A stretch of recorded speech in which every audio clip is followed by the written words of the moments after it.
আজকে আলোচনা করব নিট ফেব্রিকের জিএসএম ক্যালকুলেশন নিয়ে। তো নিট ফেব্রিকের এটা গুরুত্বপূর্ণ কোয়ালিটি প্যারামিটার হলো জিএসএম। নিট ফেব্রিকের জিএসএম একটা গুরুত্বপূর্ণ বিষয়। তো আমরা দেখি যে নিট ফেব্রিক তৈরি করার ফুবরি ফেব্রিকের জিএসএম কত হবে সেটা আমরা আজকে আইডেন্টিফাই করব। তো কী কী ডাটা দেওয়া আছে আমরা দেখি। সিএম অর্থাৎ কোর্স পার সেন্টিমিটার, অর্থাৎ প্রতি সেন্টিমিটারে কোর্সের সংখ্যা কটা? 20টা। WPCM ওয়েলস পার সেন্টিমিটার, অর্থাৎ প্রতি সেন্টিমিটার ওয়েলসের সংখ্যা কটা? আমার 20টা। স্টিচ লেন্থ কত? 0.030 সেন্টিমিটার। ঠিক আছে।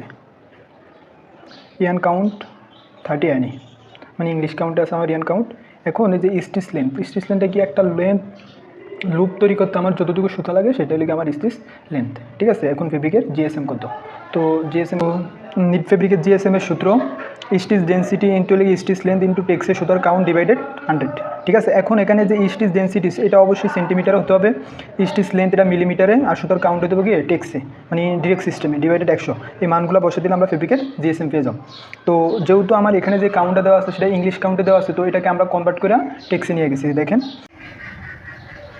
তো এখন যদি আমরা মান বসাই দিই, দেখেন মান বসাই দিচ্ছি, তো টেক্সে আমার কাউন্ট আছে কত? 19.68। তো আমি এটা বসাই দিচ্ছি। এখন যদি আমি ক্যালকুলেশন করি তাহলে আমার জিএসএম আসে কত? 236.2 জিএসএম। অর্থাৎ এখানে যে ফেব্রিক আমার জিএসএম কত আসছে? এত।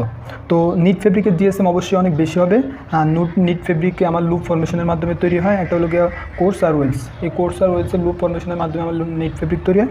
তো আশা করি সবাই বুঝতে